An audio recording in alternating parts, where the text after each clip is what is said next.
Hello and welcome to Jenny's in Fandom podcast. We are back yet again. Back again! Woo! Whoa! Anyone think Doctor Who was on the TV? Yep. Yeah, it's that weekly instalment of me and Tim getting happy, angry, sad, emotional, jaded about Doctor Who. It's the emotional roller coaster that is the weekly Doctor Who episode. Yep. So, obviously, before we get into the meat of this week's episode, any news? Ratings. Quick squiz at the old ratings. Why not? Ooh, love a rating. So, Dot and Bottom ratings are in. No 7-day one yet, which seems to be the norm. It's 7, 10, 12 days, whatever. So, episode 5... 2.12 million. So that's down from 2.62, which is the overnight rating. Oh. So looking at the that's patterns, not ideal, is it? Yeah, looking at the patterns, I predict probably 3.4 million for the 7-dayer. Yeah. And then probably 3.6, yeah, for the 7-day plus the extras stuff. So there we go. Not unexpected. So what made episode 4 spike? I think it was the fact that it was the unusualness of it, because the trailers looked intriguing. Yeah.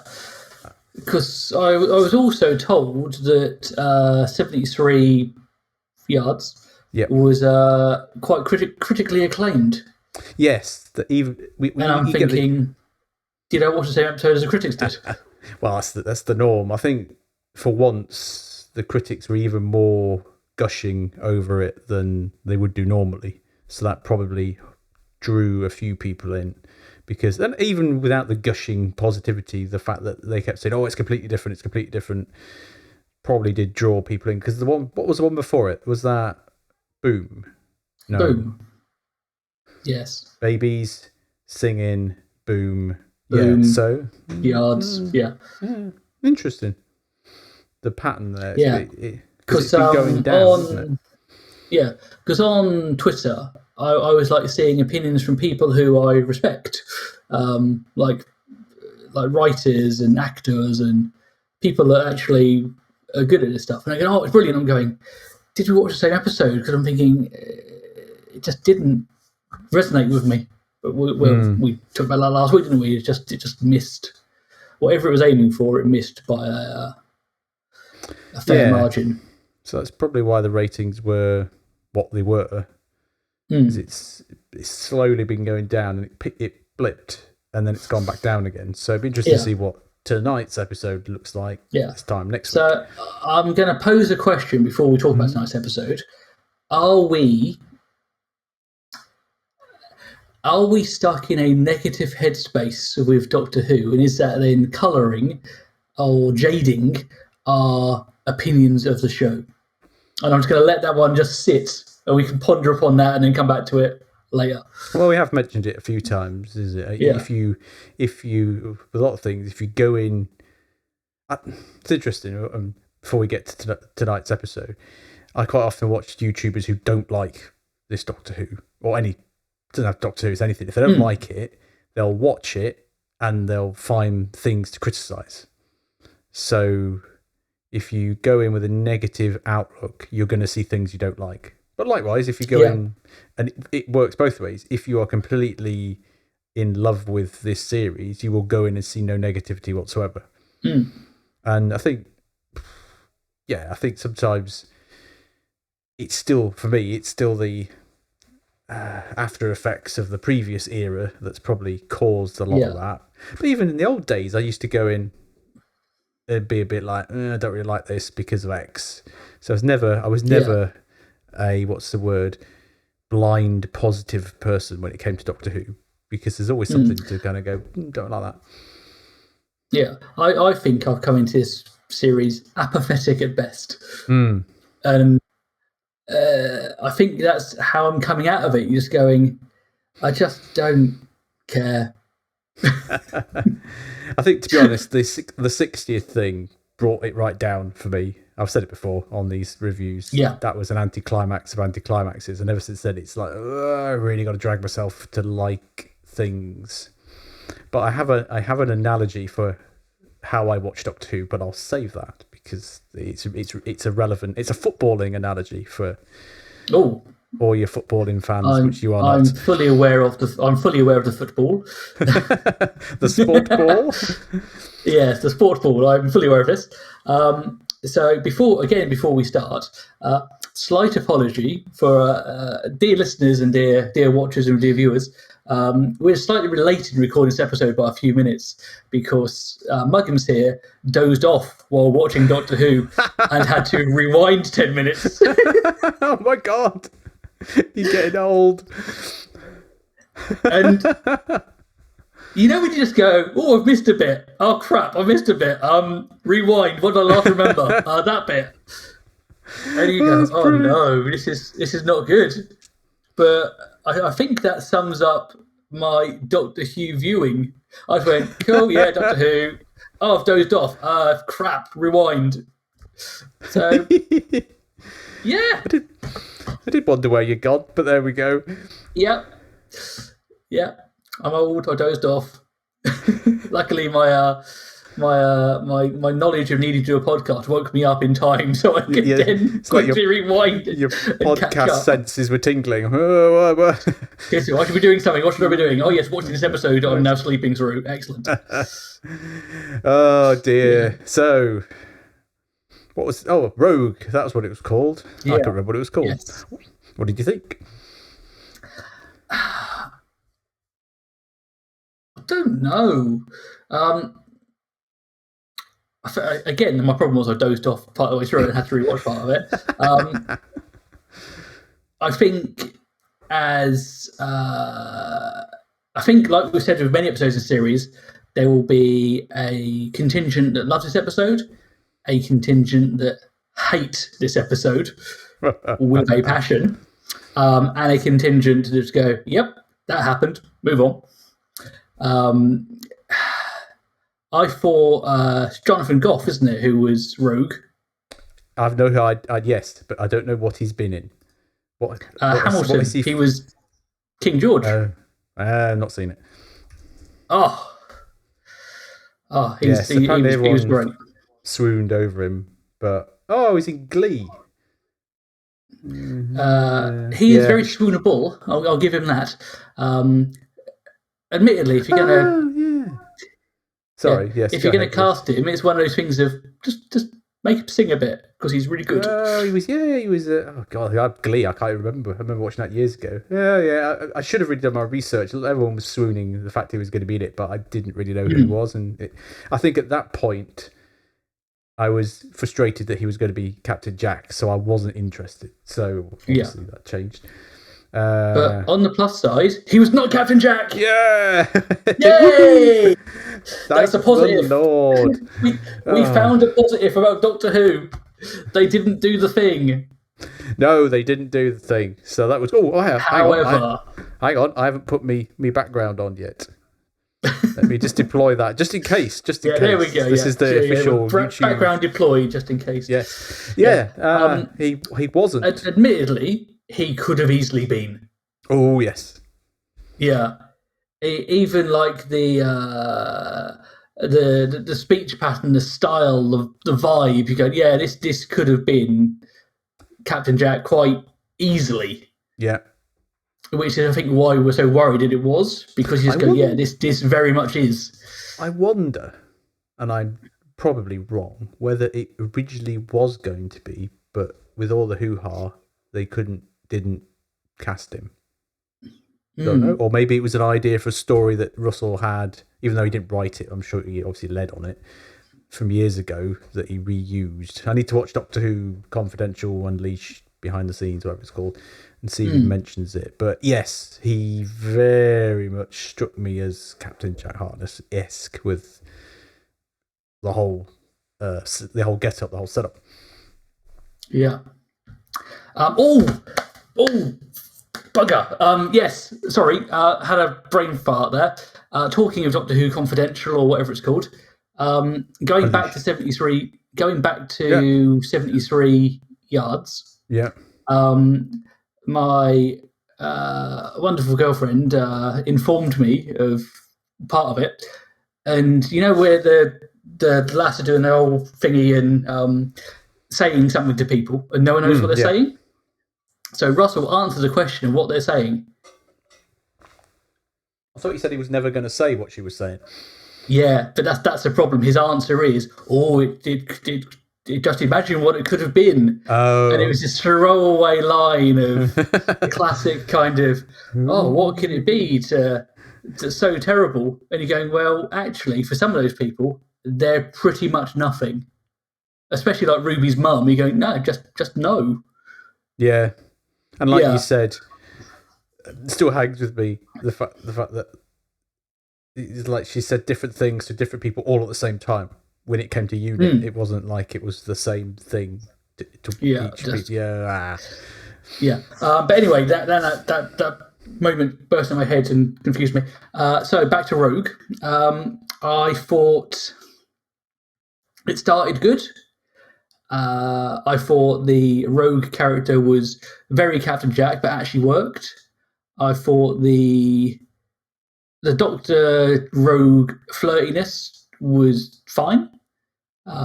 I think, again, in my little quick rewind, when you have the scene in his ship where he's going, "Oh, you're a shapeshifter," because obviously he's thinking that he's a bad guy, and then he throws a psychic paper and goes, "Well, actually, I'm the Doctor, Time Lord, yada yada yada," and they do the classic all the faces and all that.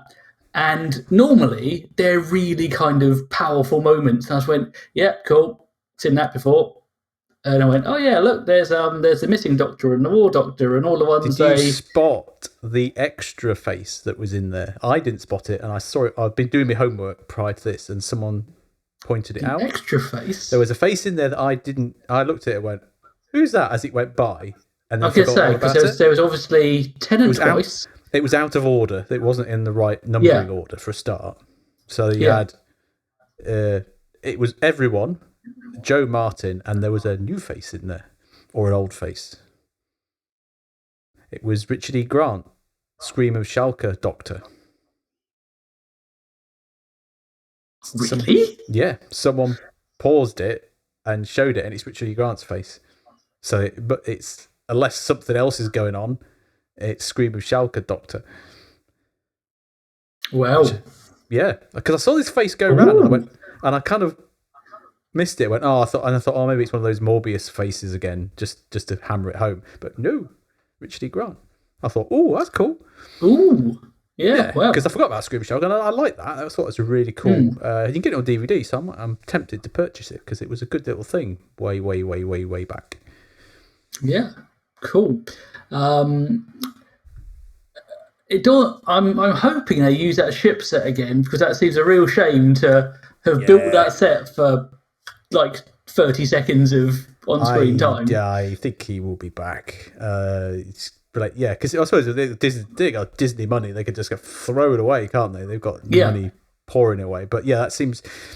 But the thing with that with Doctor Who in general, I always find that sometimes they make all these even back in the old, not the old days, but the old New Who days, they spend all this money and then they don't do it again. And you never see the monsters again. So they do throw a lot of money at it, and then for one-offs. But yeah, that ship was nice. It looked really good. Yeah, because it had very TARDIS vibes, didn't it? Where there's a central console and is it? Anyway, no. Yeah. But yeah, no, I thought old Jonathan Goff was great. I thought as they then get back into the Bridgerton house, and then it becomes, they're monsters, are cosplaying people, and you're going, all right, okay. And when it just begins to unravel again, and you're going, okay, cool, here we go. And then obviously, we're aware there's two of them, and then it's four, and then suddenly the twist, or it's a fifth one. I saw that coming from a mile off. Yeah. But like when the warning said, if they start to change, there's no stopping it, and you're going, but you've literally just broke that rule 10 seconds later. Yeah. Well, I have to. What's the word? My opinion was that was possibly the best episode I've seen in a long time. I really liked it. Better than Christmas. It was spot on. It's the first episode I've watched and gone, this is proper. It's never going to be old school Doctor Who, but this was proper modern Who. And my brain turned off, and I was like, yeah, it's great. I love it all the way through. Like you said, he was great as Rogue. The Doctor was great in this. I let him off when he cried, because that's what he does. So I let him off on that. She wasn't too annoying. Doctor. She was good. The story made sense. The villains were good. I liked the bird thing. I thought that was quite cool, because shapeshifters you often think of like lizards, don't you? Because it's that kind of thing. But birds kind of just worked. And the ending was so open. It was good. No, I really enjoyed it. It was. You said last week, these are not episodes I could go back and watch again. I could watch that one again. That's the first one that I've gone, yeah, I'll bank that. I like that one. I could watch that again. So, yeah.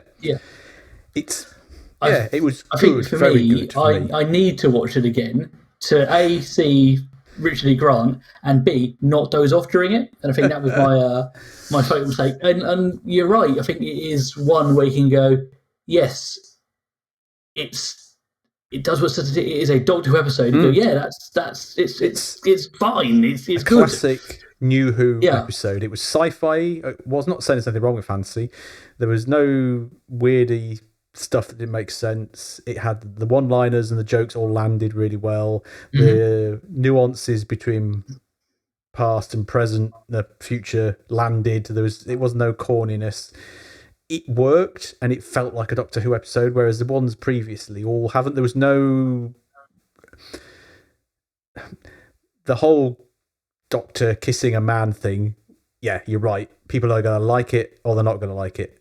Some people are going to absolutely hate it. I had no issue with it at all, because it made sense in the story and for his character. So if you part that, there was no overt political messaging in this one. It was all neat story, and that just worked. And I've got no issue with that at all. And people will absolutely hate it. And I've already seen a couple of videos saying, just going off on one on it. But I liked it. I thought it was really, really good. One thing I did like is obviously when he thinks Ruby has been killed, he goes, "Oh, how long do these creatures live for?" He goes, 600 years, and there's that change of they're going to suffer, and you're just going, "Oh, we've met this version before." Yeah, and it was the first time in this whole series I've seen it, and it was just flicked on there for a second, and also the bit at the end where he thought he was going to lose her. You knew what was going to happen when the guy did it, but I was sitting there going, how is they going to get... Because all the way through it, did she die, did she not die? I'm thinking, well, she's got to stay alive, but I got lost in the story, because I was going, well, how are they going to get around this? How are they going to get around this? And didn't... Yeah, they got me with the story at multiple points. And I was thinking, well, he's not going to die. Old Rogue, he's going to be back, so where are they going, and who's his boss? I thought that was quite interesting, because he kept referring to, since I've had a new boss, there's more paperwork, so who or what is his boss? So that was interesting. The old classic throwaway lines, because I thought when Ruby died, it would have been a case of, actually her snow ability thing would have done some weird I was waiting for it to start snowing, and you end up either it doesn't work, or it's like a partial copy or something, and you just go, something hasn't quite gone right here. And then for obviously her to pretend, and you're going, actually, cool. Yeah, and they made it's logical, because they'd already introduced the earpiece thing and what it can do. Yeah. So when she said combat mode, it made sense. It was the story from end to end. Yeah, you can switch your brain off a little bit because it's sci-fi, but it all made sense. There was nothing there where you go, well, that's just pointless, or that just comes out of nowhere. It was good. So I really, really enjoyed it. My analogy for football fans out there, I'm a Manchester United fan, so we're not in any way in the glory days anymore. So kind of like Doctor Who, and supporting Man United over the last 5 years is like a roller coaster. One weekend it's great, next weekend it's shit. When we're here it's great, and this is exactly like it. It's like the FA Cup final when we beat Man City. We were amazing. It's like, where the hell did that come from? But 2 weeks ago we were getting hammered 4-0 by, I don't know, Burnley or something like that. It's exactly like Doctor Who. It's like, it's a roller coaster of emotions. It's like, oh, this is really good. Oh, this is shit. Oh, this is shit. And so next week looks amazing. This week was great. But you just don't know where that roller coaster is going to be. It is very much like supporting a team who are completely inconsistent. And I think that's the same with Doctor Who. It's like, I'm now on a high for Doctor Who. It's like, oh, that was really good. I'm looking forward to next week a lot. Well, I think, like we said, if episode 6 was a strong episode, you go into episode 7 and 8, the finale, in a positive headspace. And that's always used to happen with Russell's stories. The one before the final used to be really good. So Utopia, as the example, amazing episode, and it goes into a finale that was really good. Then it was shit. So I'm following that trajectory. Russell will have a really good pre-finale episode, and the finale will be shit because that's just the way he always does it. So I would like to be proved wrong, but yeah, we've hit that peak now going into next week. We're just waiting for duties like Gollum Doctor. Oh god, yes, that's the classic one, Gollum Doctor, which is awful, but that was the second episode of those two. So it'll happen again. It'll be, except for Christopher Eccleston's finale, all the others had a really good first bit and a really shit sort of final bit. But yeah, it's like Spotted Man United. It's just, you just don't know what you're going to get each weekend. It's like, it's great. No, but I couldn't fault it. I thought it was really, really good. So I'm looking forward to seeing him again. I hope he's back. Yeah, and I think he is really magnetic on screen. Definitely. Because, like, using Hamilton as an example, he is in it for, I think, under 10 minutes, and he is one of the most memorable characters. He literally has 3 scenes. Yeah, so he has 3 scenes as King George, and does 3 songs, and it's just, yes, he is chef's kiss. He's really, really good. So because I know when the announcement, I thought, oh, this will be interesting, and then suddenly as soon as I saw him, I went, oh yes, of course. God, I've completely forgot about this, and then was quite excited. Is he in this series? Correct me if I'm wrong. Is he the only like big name, like not cameo, but big name supporting role? I'm trying to think. Space Babies, no. Oh, Jinx Monsoon. Yeah, I suppose that counts, doesn't it? Boom, no. 73 yards, no. Dot Bubble, no. Yeah, he's the only established actor. We're not going to include Jinx Monsoon in that because he's it's more of an entertainment person. But yeah, he's the only established actor in it this series. I don't know. Obviously, Bonnie Langford's back next week, but that doesn't really count. And there might be other people. So basically, if you take out returning cast members, he is the draw.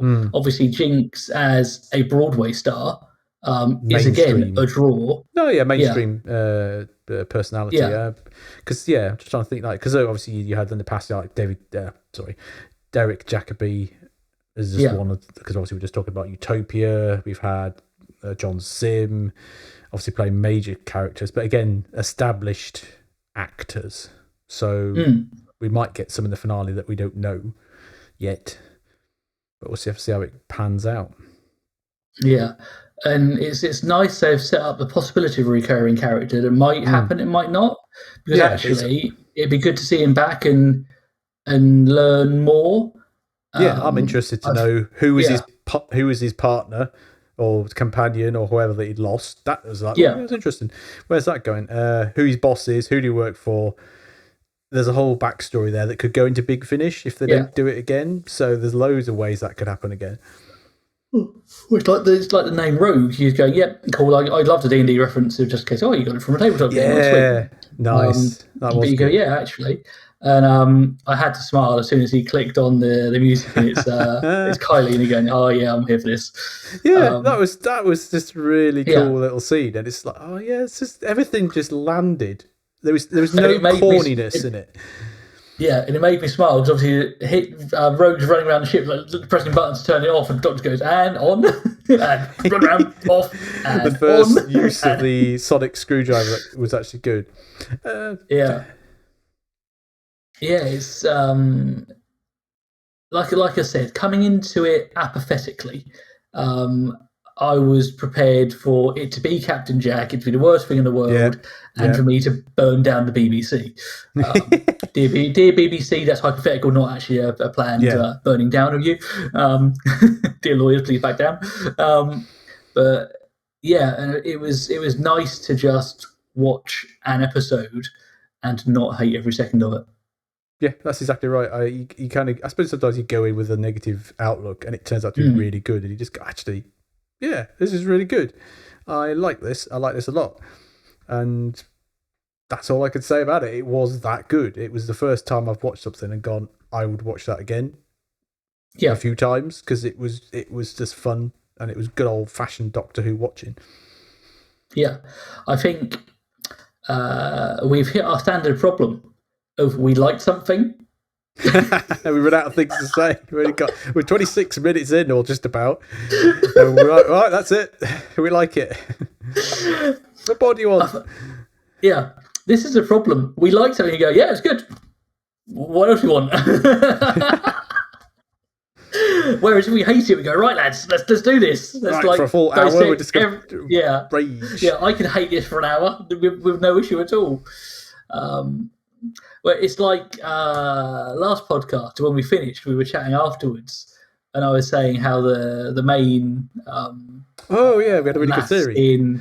The main lass in Dot and Bubble was just vapid and pointless, and I'm going, this was doing far better just recording this, and I've forgotten half of what it said. Because our theory was that if she was really likeable and really like damsel in distress, and then turned out to be a real bitch at the end when she let that guy die, having a race analogy at the end or not, that would have been really cool to actually. If she'd been like a Disney princess, you would have just gone, save her. Yeah, and then when she kills him, that would have been amazing. Actually going, why are you saving this person? They are literally pointless. They're just a waste of air. Yeah. That would have been a better thing. But yeah, sometimes these things in the behind the scenes of coming soon, Journeys in Fandom Unleashed, confidential, the non-censored stuff. Yeah. Speaking of just a tirade of just us swearing. Speaking of non-censored, next week, did you watch the trailer? I watched the bit at the end of the episode. It was about 10 seconds long and told me nothing. Yeah, there's another theory. So we had the spoilery theory last week. So spoilers if you're not interested, but the big villain may be Sutek from Pyramids of Mars, because screen share. Look at this. I paused it. Ooh. What's behind her? They look like pyramids. Yeah. Now, it could be Sutek, because that was the bit where she's monologuing Susan, what's her face, the triad woman, about remembering everything, and you pause it at that point and you get that shot. Now that's something. So if it's a villain, it looks really cool. I like it. But there's pyramids in the background. So it could be Sutek, or it could be another one of Sutek's people. That could be something to do with it. But that does look quite cool. Yeah. Because obviously, are they going to continue the Toymaker kind of vibe with the old gods kind of thing? And that's the thing, because obviously they were sort of saying that big and scary stuff is coming. So, it's going to be interesting to see what happens. Yeah, is it going to be a god that we know, or is it going to be something different? All the rumours about who possibly being in it. We won't talk about that. We talked about last week. That will be interesting indeed. But I'm going to just close that on my screen because it's freaking me out. Just looking at you. Yeah, it's just like staring at. But yes, interesting things, and how is what's the face being projected across the universe across time and space and stuff like that. The most important question: have you booked your cinema tickets yet? No. Again, I was really surprised how rammed my local cinema was when we started looking at it last week. I was like, oh, that's interesting, that. And how small my local cinema is. Yes, considering your cinema is huge. It's like, they've actually really kind of pushed the boat out. I think if it's like, I don't know. It's weird, but there's obviously, like we said, there's obviously an audience for it. Yeah. And there is part of me just goes, should I? Should I just go? Should I go? Just watch it on big screen. You'll fall asleep, though. We know that now. Yeah, this is my problem. I'm going, sat in the front row, snoring my head off through 2 hours of Doctor Who. Who went? Can't do podcast. Looking at my cinema now, and it's nearly full from last week. Oh, wow. Crazy. I think part of me wants to go now. Yeah, I think for me, it's all going to depend on if episode 7 is good. Yeah, because if it's good, if it's good and I can watch it again, I'll watch it again. If it's not good, I can't deal with it. Yeah, it's kind of that thing. It's like, because you got to pay for it and cinema prices, and B, you got to stay up late till like 1 a.m. and regress it. Yeah, you mean the Jones and Fandom coffers isn't going to like subsidise us going to? Come on, Raid Shadow Legends, sponsor us, you bastards! Tax write-off. Yeah, we need that sweet dollar to go and see Doctor Who in the cinema. Please sponsor us to go and sit in the cinema and have a sleep. Yeah, that'd be great. just zoned out. Yeah, head back, snore my head off. Oh God, no! I'll probably watch it. I'll probably watch it Saturday during the day, which just seems to be the norm, if I'm honest. Yeah. Whereas I kind of I get home and go, right, watch Doctor Who, and then go, I run out of energy. Sleep through Doctor Who. Quickly rewind.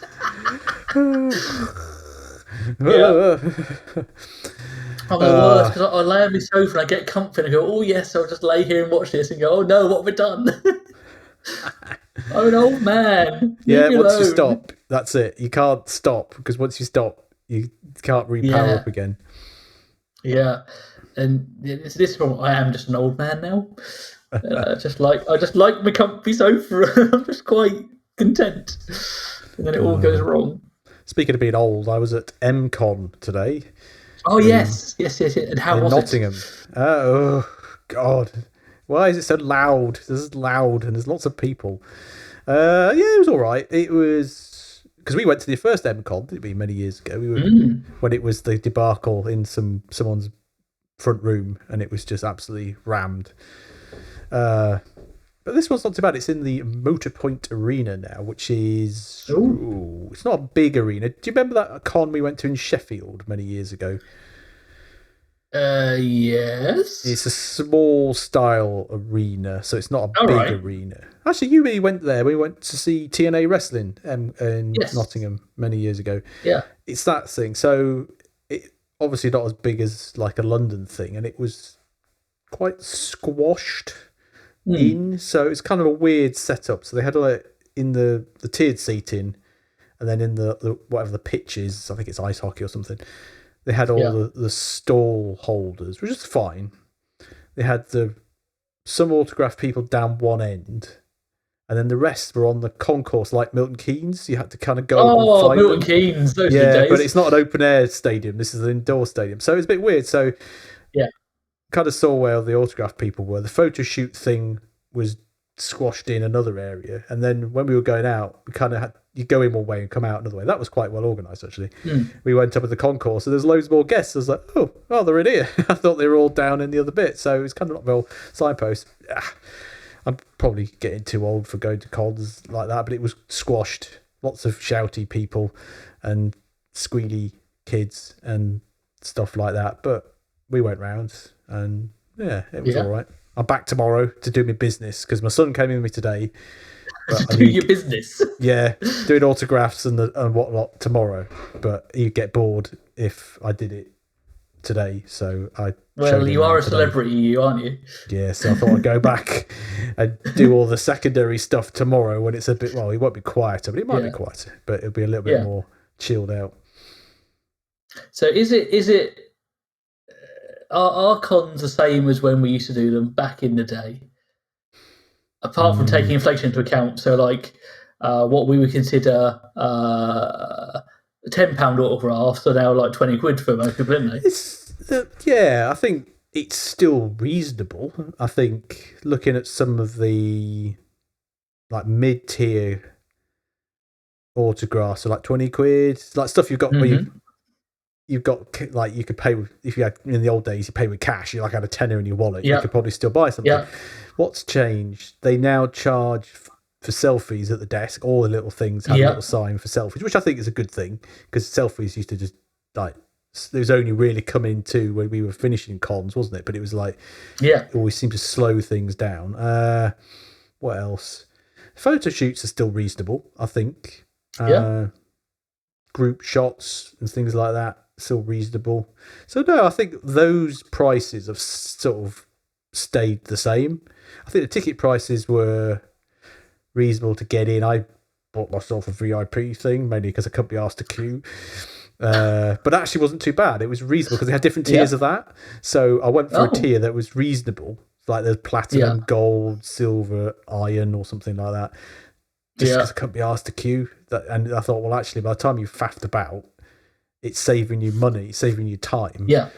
And it was worth it. So I wasn't too too bothered about that. But no, I think the prices have stood the test of time. Well, that's certainly there. I'm going to LFCC this time next month, actually.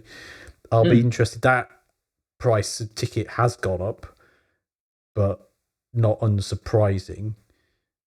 And it'll be interesting to see what that's like. Last time I went there was in just after COVID disappeared, 2022, and it was rammed, and it'll be rammed again this year, no doubt. But I'll be interested to see what big guests they've got at LFCC this year. I don't actually know, because I know some of the big guests that obviously we met back in the day. Obviously, when we met them, I think Karen Gillan, when we first met her, was like 20 quid for an autograph. Yeah, dirt cheap. It ain't anymore. No. And actually, in some ways, it is quite cool looking back at all the people we saw before they were famous. I was thinking the other day, the guy who played Constantine in the TV series, name escapes me, the Welsh guy. Matt Ryan. Yes. Matt Ryan? Yeah, he came to a random Bad Wolf event as the boyfriend of one of the women from Torchwood, and because things kind of like they didn't have enough guests, he just was like a random guest, and he was really funny and he's a really nice guy, and I got his autograph, and like he went on to do massive things, and it's like, yeah, actually he was great. It's like there's people like that who started out. Who was another one that Georgia Tennant, she was a guest before she was married to him as a random big fit. No, it's Bad Wolf again, just a random thing, because she'd been in before. She was it must have been when she was obviously what's her face Jenny in Doctor Who. But she wasn't very popular because no one really knew who she was and all that. And I was like, I remember because she still holds the award for the only guest who went with Nisco. Yes, because if you remember right, I walked in and went, I love her. So it's people like that who nowadays you go, that costs a lot of money. Yeah, back in our day, 10, 15 quid, lovely. Yeah. They've got Angel from Buffy, David. I can never say his name. Oh yeah. Bruce. Rupert Grint is the big one, which is understandable. Who else? I dread to think how much a Rupert Grint autograph is. Let's have a look. See if you can guess when I click on it. 100 quid. He's only there for one day. Oh, that's gonna be a carnage. 100 quid for an autograph. Higher. Sorry, what? Higher. Much higher? Not much. 125. 120. £95 for a photo shoot. That hurts my soul. Just having a look. They have a selection thing. It probably, compared to like Nottingham Convention, it'll probably be more expensive overall. But they have some random guests, as they always do for LFCC. Yeah, using old Rupert as an example, is because I know from memory there used to be the old Platinum Pass because they were coming in as we were coming out. Yeah, so I'm guessing to even see him, you're probably going to have to buy a Platinum Pass to even meet him. Yeah, to get you know what the queuing was like back then to get. Oh yeah, to get anywhere near him. Yeah, like queues today were queuing, but it wasn't too bad. But there it'll be chaos. Let's have a look. They've only got one. They've only got one tier of pass, and that's a gold pass at £270. Oh, that's gone up. Yeah, because they had different ones. They had gold and platinum and all sorts, didn't they? Yeah, because they used to have standard entry, then there was a gold all over, but then there was platinum for certain guests, I think.